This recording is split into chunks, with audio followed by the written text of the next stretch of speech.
Queridos estudiantes, esperando que todos estén muy bien, que todos estén con mucha salud, con tranquilidad, ¿cierto? Viviendo todo este proceso que sabemos que para todos es complejo, pero que sin duda hay que estar bien atento a todo lo que ocurre a nuestro alrededor, estar bien atento a las noticias, ¿cierto? Cuidarse mucho a ustedes, a sus propias familias, ¿ya? Y en el fondo tratando un poco de mantener ciertas rutinas, ¿cierto? Es que le estamos mandando actividades, tareas, para que ustedes puedan desarrollar de una forma distinta, ¿cierto? Sus aprendizajes.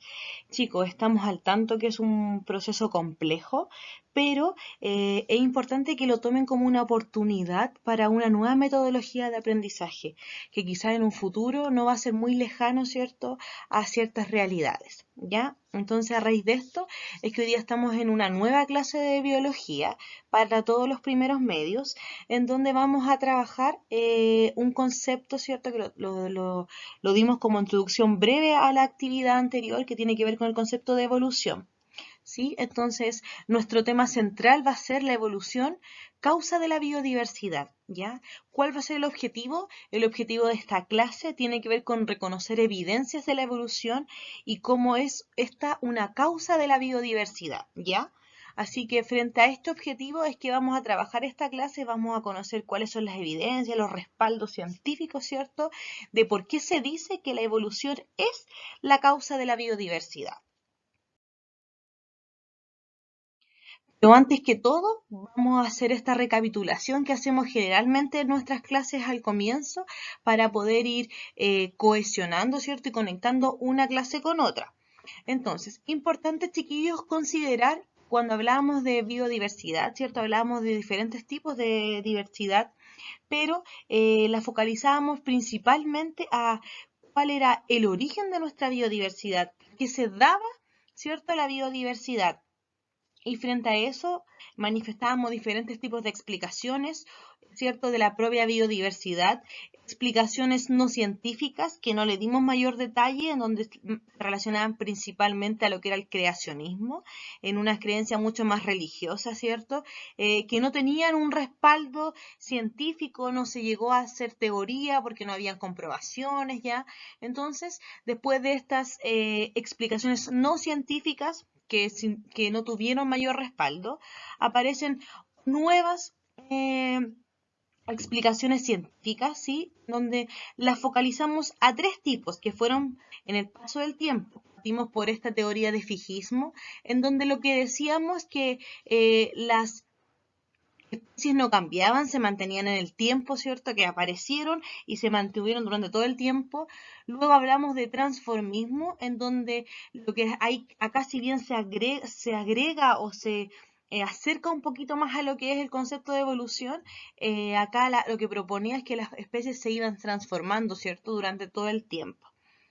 Y por último, hablamos del concepto de evolución, que si bien hablábamos de este cambio que iban teniendo las especies, pero que había un origen en común, ¿ya? Un poco recapitulando la tarea número 1 que les dimos, en donde ustedes tenían que confeccionar un cuadro comparativo entre estas tres entre estas tres explicaciones, ¿cierto? Parte primordial de esta actividad tenía que ver con reconocer por qué, por ejemplo, el fijismo actualmente no sigue siendo la teoría que lo respalda, ¿cierto?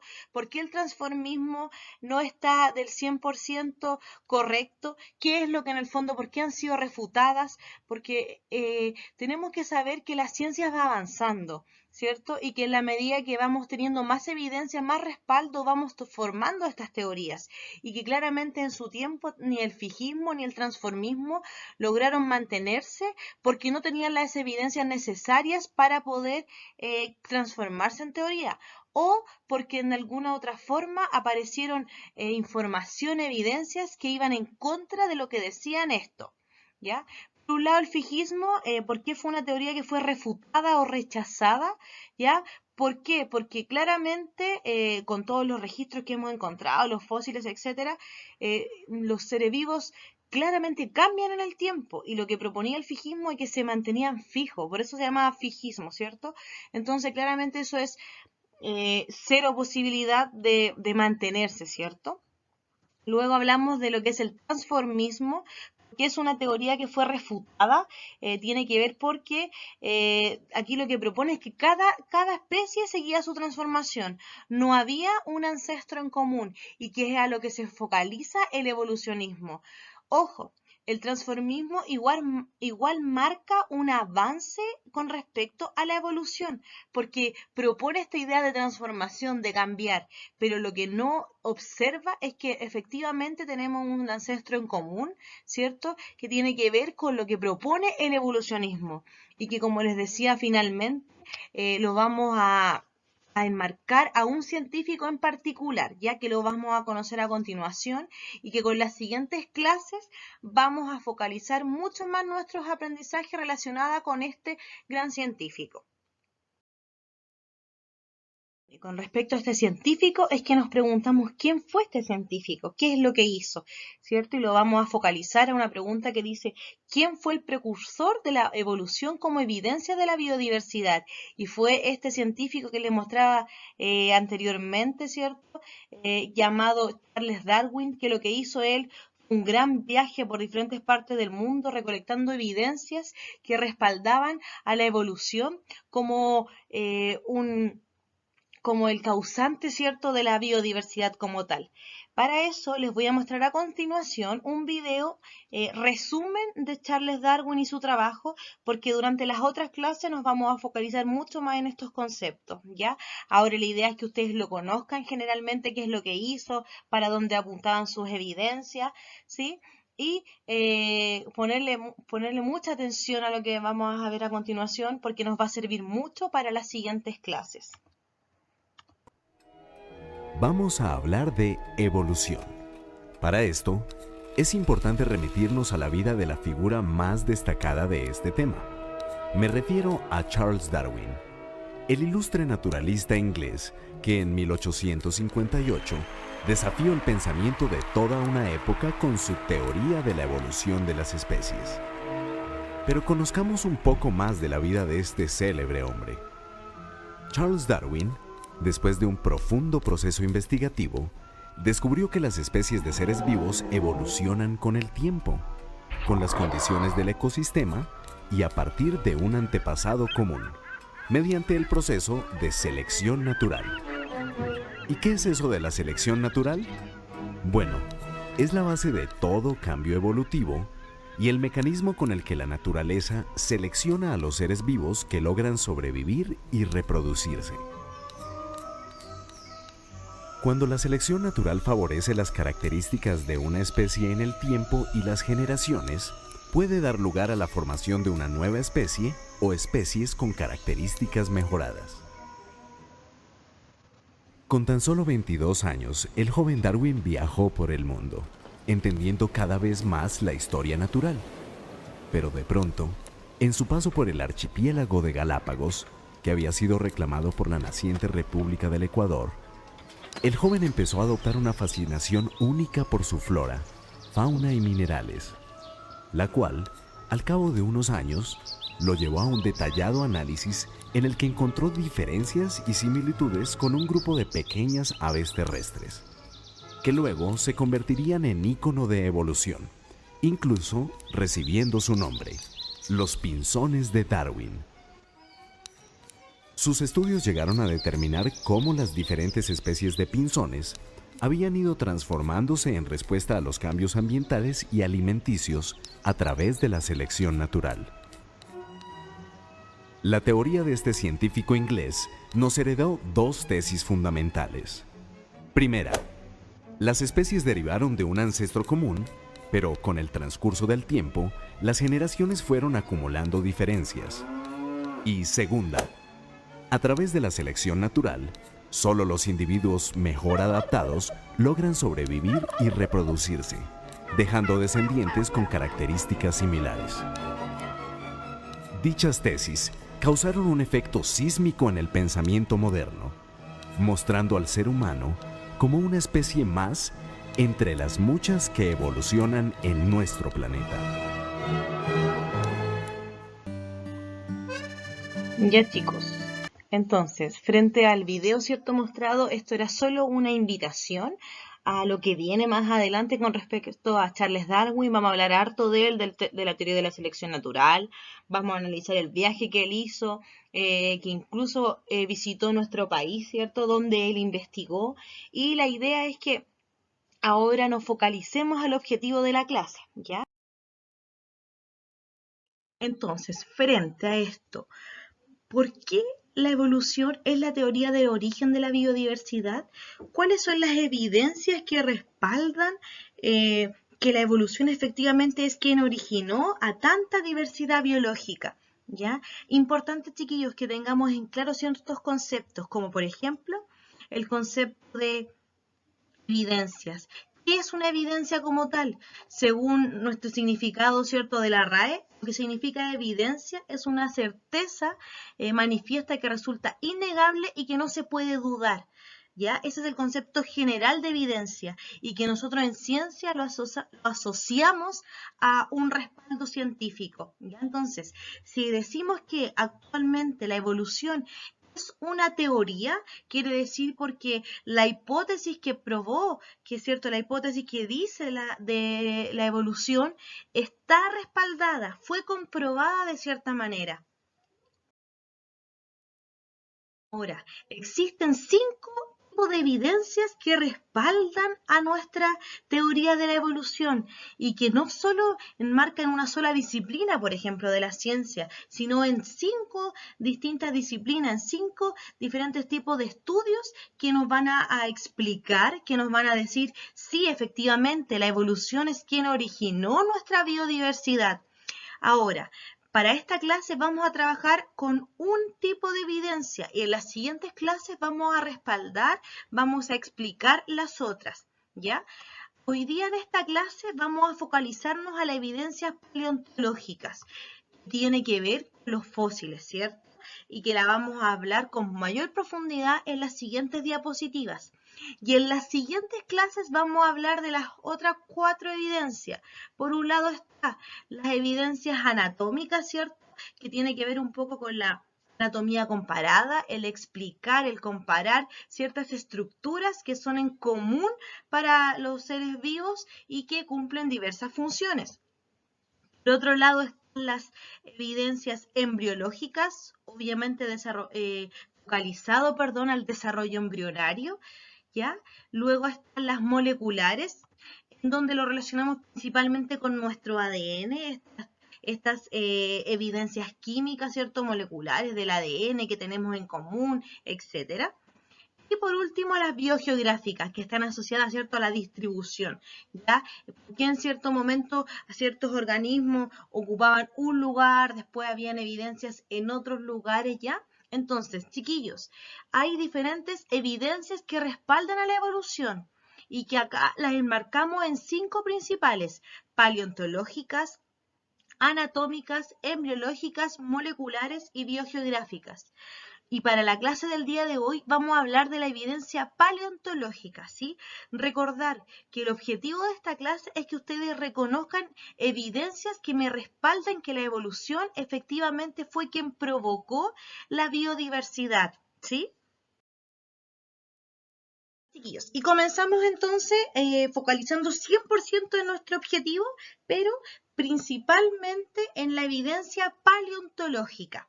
Para comprender qué son las evidencias paleontológicas, ya comenzamos explicando lo que significa la palabra evidencia, ¿cierto? Asociado a un respaldo, en nuestro caso un respaldo científico. Pero, ¿qué significará paleontológico? ¿De qué viene? ¿Ya? Y aquí tenemos que tener muy en claro el concepto de paleontología. ¿Qué es la paleontología? La paleontología es un tipo de ciencia, ¿cierto?, que se encarga de estudiar a los seres orgánicos desaparecidos a través de análisis de sus restos fósiles. Es decir, la paleontología lo que trabaja específicamente los fósiles, ¿sí?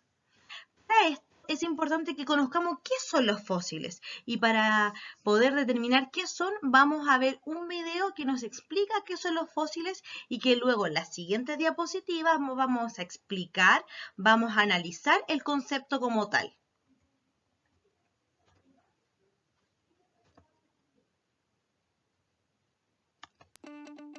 Sabemos que antes de que el ser humano dominara la Tierra, hace millones de años, otros seres muy diferentes eran los reyes del cotarro, los dinosaurios. ¿Cómo conocemos de su existencia? Pues gracias a los fósiles. El ilustrado Paco Zoico nos explica en unos segundos lo que son. Los fósiles son restos o señales de los seres vivos del pasado que en su momento quedaron enterrados y nos han llegado a nosotros, formando parte de las rocas sedimentarias. Lo de los seres vivos lo tienes claro. Lo de las rocas sedimentarias, igual no tanto. Vamos a dejarlo en que son capas de roca de diferentes tamaños que son transportadas por el agua, el hielo o el viento, ¿de acuerdo? Y que algunos dinosaurios quedaron enterrados en ellas cuando morían en la superficie terrestre. Por eso hoy somos capaces de descubrir sus fósiles. Pero también se pueden encontrar fósiles conservados por fundición, mineralización o carbonización. Un fósil puede ser un diente, un hueso, una simple concha o las espinas de un pez. Las partes duras de un animal son mucho más fáciles de conservar que las partes blandas, que se descomponen más fácilmente o simplemente desaparecen porque otro animal se las come. El reino animal es duro, chicas y chicos. Pero los fósiles no son solo partes del cuerpo de un ser vivo, también pueden ser señales que demuestren su paso por la Tierra, como por ejemplo sus huellas o sus caquitas.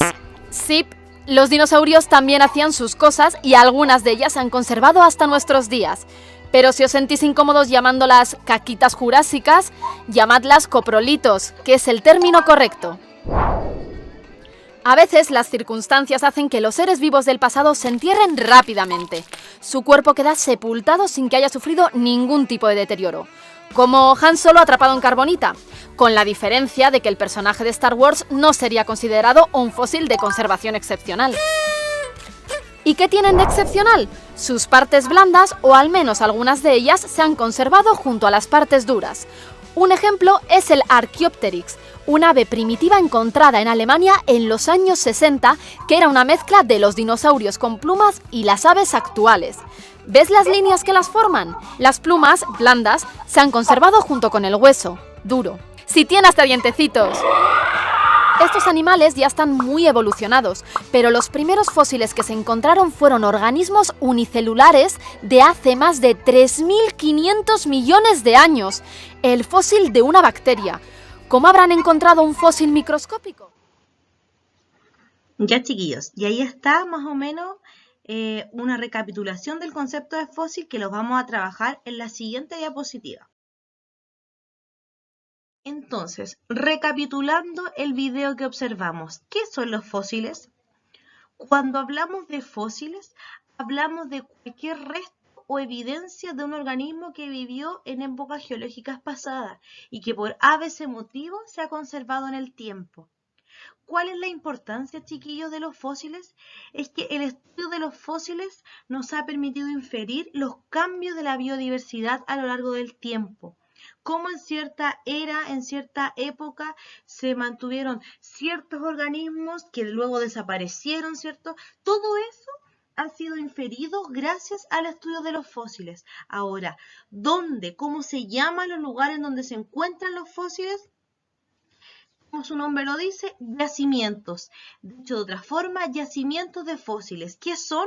Son lugares en donde se hallan naturalmente las rocas, minerales, gases o los propios fósiles como tal, que ahí se llaman yacimientos geológicos, o si no, donde se encuentran restos arqueológicos y se le llaman yacimientos arqueológicos como tal. Acá les aparece, por ejemplo, una imagen de un yacimiento fósil que incluso es acá en nuestro país. Ahí se encontraron restos de huesos, ¿cierto?, de diferentes organismos y por eso le llamamos yacimientos. Ya, entonces, recapitulando, un fósil es una evidencia, un resto que se encontró en algún lugar, en alguna parte natural, ¿cierto?, que me permitió a mí determinar que ahí hubo alguien, ahí hubo algún organismo. ¿Sí? Y que estos lugares donde se encuentran los fósiles se llaman yacimientos.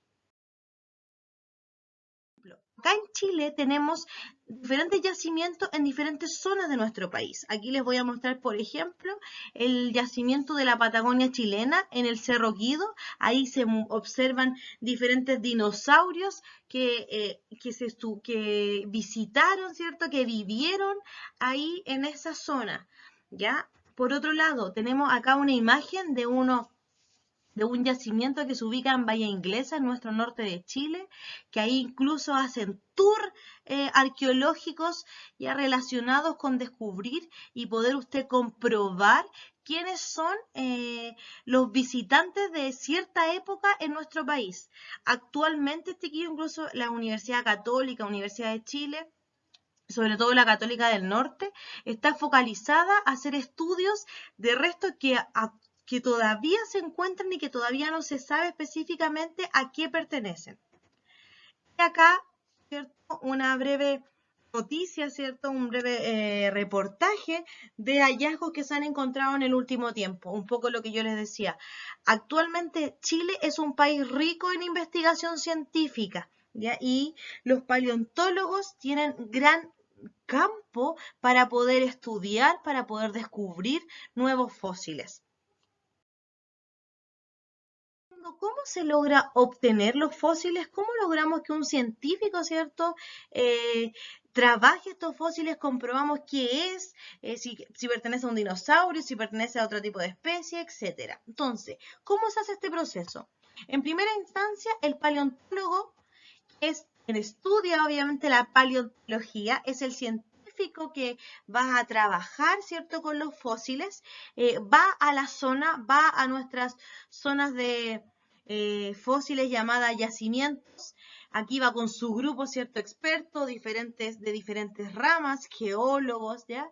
Y que de alguna otra manera investigan el lugar, luego se extraen, es que encuentran restos o si alguna evidencia, ¿cierto? Se saca las fotos como tal, se construye ciertos tipos de fósiles, etc. Y esta se va al laboratorio, ¿ya? Y aquí en los laboratorios lo que se hace unas pruebas químicas o pruebas comparativas para saber a qué fósil pertenece y determinar qué especie es, en qué eras estuvo ya, cuándo desapareció, por ejemplo, ya. Entonces, todo lo que yo tengo acá es cómo se obtiene los fósiles. Chiquillos, es importante que además de que usted conozca la forma en cómo se hace, ¿cierto?, en cómo se obtienen los fósiles, en que ustedes también ven, no es solo en un laboratorio, que también yo requiero estar en lugares abiertos, que todos podemos en el fondo, de alguna u otra manera, observar ciencia. ¿Ya? Y aquí, en definitiva, lo que recapitula es desde que estamos en el lugar en situ, en el lugar abierto, en el lugar natural, hasta que se va al laboratorio. Ya. Y frente a lo mismo, ahora ya viene la parte de la actividad. ¿Ya? Esta actividad va a constar de dos partes. Una, ustedes van a tener que averiguar sobre los tipos de fósiles que existen y describir en su cuaderno cuáles son, el nombre, de qué se trata, cómo se obtiene, ¿sí? Y después que usted averiguó los tipos de fósiles que existen, en la segunda parte usted va a tener que seleccionar un tipo de fósil y construir un fósil casero, ¿ya? Y una vez que construyan este fósil casero, les sacan una foto y lo suben al Instagram de Ciencia, que se llama Profeciencia-BQF-. ¿Sí? Si ustedes, chicos, tienen dificultad con subir fotos a Instagram, se las pueden mandar a su tutor o al mismo correo de Ciencia. ¿Sí? Esa es la actividad. Ahora, obviamente, les vamos a dar una ayudita pensando en que a lo mejor no todos pueden acceder a todas las redes sociales o que no todos tienen abierto, ¿cierto?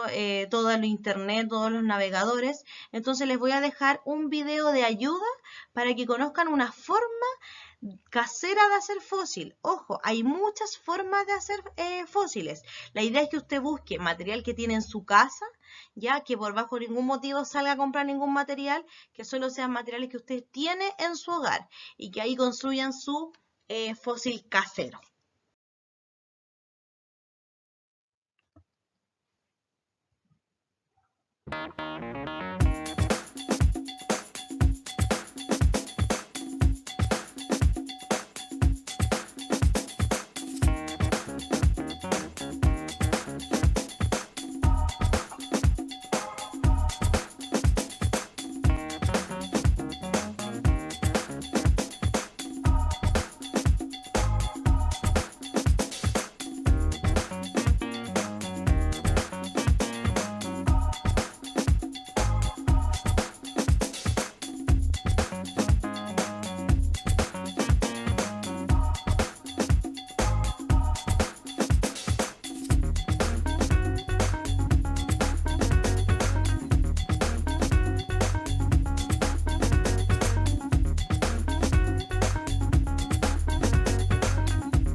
Ya, chiquillos, ahí había una forma de obtener o de hacer un fósil casero.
Otra ayuda para aquellos que a lo mejor les dificulta investigar o no tienen dónde sacar información, acá hay una imagen que resume los tipos de fósiles, ¿sí?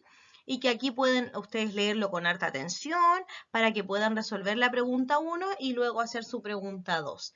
¿Sí? Así que los invito, chiquillos, a hacer esta actividad, que la idea es que vayamos recapitulando los conceptos que hemos trabajado. Y para eso y para luego ir evaluando lo que usted va aprendiendo, cómo lo va aprendiendo, al finalizar sus apuntes, su tarea en donde usted va a tener que describir los tipos de fósiles que hay, va a tener que completar esta escala de metacognición.